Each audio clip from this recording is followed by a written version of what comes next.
You ever wonder why some personal changes stick, but others just seem to fade away after a few weeks? Well, today we're going to break down the actual science of transformation. We're getting into how real, lasting change actually happens inside your brain. I mean, it's a question we've all asked ourselves, right? We set these goals, we have the best intentions, but for some reason the results don't always show up. So what's the secret sauce? What really separates the people who truly evolve from those of us who just feel stuck, kind of repeating the same old patterns year after year? And this gets to the heart of a huge misunderstanding. We're told that change is all about motivation, about pure willpower, like you just have to push this giant boulder uphill. But you know, the psychology shows us something totally different. Real transformation isn't about brute force at all. It's about understanding and, get this, fundamentally rewiring your mind. So here's our game plan for this explainer. First, we'll look at the transformation question itself. Then we'll dive into why you have to start with your identity. After that, we'll get into the nitty-gritty of the process, how your brain works. And finally, we'll talk about the secret weapon for success, shaping your environment. Okay, let's jump right into our first section, the transformation question. This is all about making sure we're setting the stage correctly from the get-go. So here's the most important takeaway right up front. If you feel stuck, it is not a personal failing. It's not that you lack motivation, it's almost certainly because the mental framework you're using is accidentally working against you. So the key isn't to just try harder with the wrong tools, it's about upgrading your entire mental operating system. And that leads us perfectly into our second section, starting with your identity. Believe me, this is the absolute foundation of any change that actually lasts. Man, this is such a powerful idea.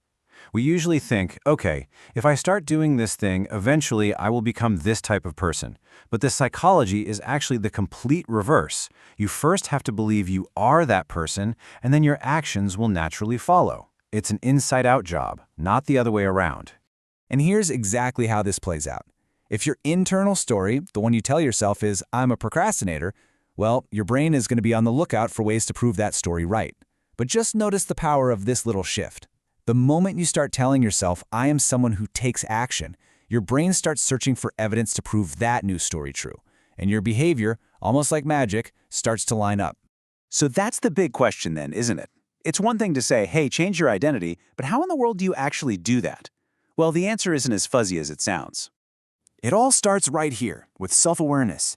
It's a huge point in psychology. You cannot change what you do not notice. The act of just observing your automatic habits, your triggers, without judging them, that brings them into the light. You go from being a passenger, just along for the ride, to actually being the driver. That awareness is what makes intentional action even possible. Okay, on to part 3, mastering the process. So once you have that awareness and you've got this new identity in mind, how do you make it stick? How do you make it permanent? Well, this is where we get to look at the actual biology. You've probably heard this word, neuroplasticity. It's basically the science behind fake it until you make it, and it's very, very real. Your brain isn't this fixed, static thing. It's more like a muscle. Every single time you do some small action that lines up with your new identity, you are physically strengthening the neural pathways for that behavior. You are literally building a new road in your brain. So how does this path to automatic action really work? It's actually a pretty simple, elegant process. You start with one tiny repeated behavior. As you keep doing it, that neural pathway gets stronger and more efficient, kind of like a path in a forest that gets clearer the more you walk it. And eventually, what used to take so much conscious effort becomes easy. It becomes automatic. It just becomes part of who you are. And this brings us to a feeling we have all had. You know when you try something new and it just feels hard? There's resistance. Our gut reaction is to see that as a sign of failure, like, oh, this is too hard, I should just stop. But what if that discomfort is actually a positive signal? That feeling is your brain rewiring itself. It's the physical sensation of growth happening in real time. And that brings us to our final and maybe most important principle, shaping your environment.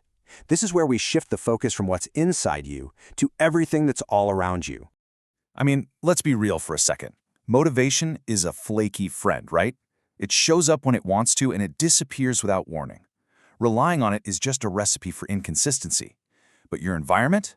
Oh, that's there 24/7, constantly nudging you, pushing you in one direction or another. And the research shows that this constant, steady influence is way more powerful than these temporary bursts of willpower we all hope for.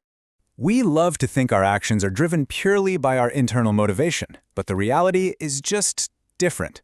As this chart shows pretty clearly, the cues and the friction in our environment have this massive, outsized impact on what we do every single day. If your surroundings support your goals, change becomes almost effortless. But if they don't, you're constantly fighting, constantly swimming against the current. Okay, so let's tie this all together into a clear, simple blueprint. Step 1, start with your identity. Decide who you want to become first. Step 2, build that new identity with small, repeatable actions that literally rewire your brain. Step 3, reframe that feeling of resistance. When it feels hard, know that it's a good thing. It's a sign of progress. And finally, step 4, shape your environment. Design your world to make your desired actions the easiest possible choice. So there you have it. We've unpacked the science of self-transformation. It's not magic. It's definitely not just about motivation. It's a predictable system, a process that's rooted in identity, in neuroscience, and in your environment. And knowing that, understanding that process, well, that gives you all the control. So the final question isn't really about what you want to do. It's about who you will choose to become.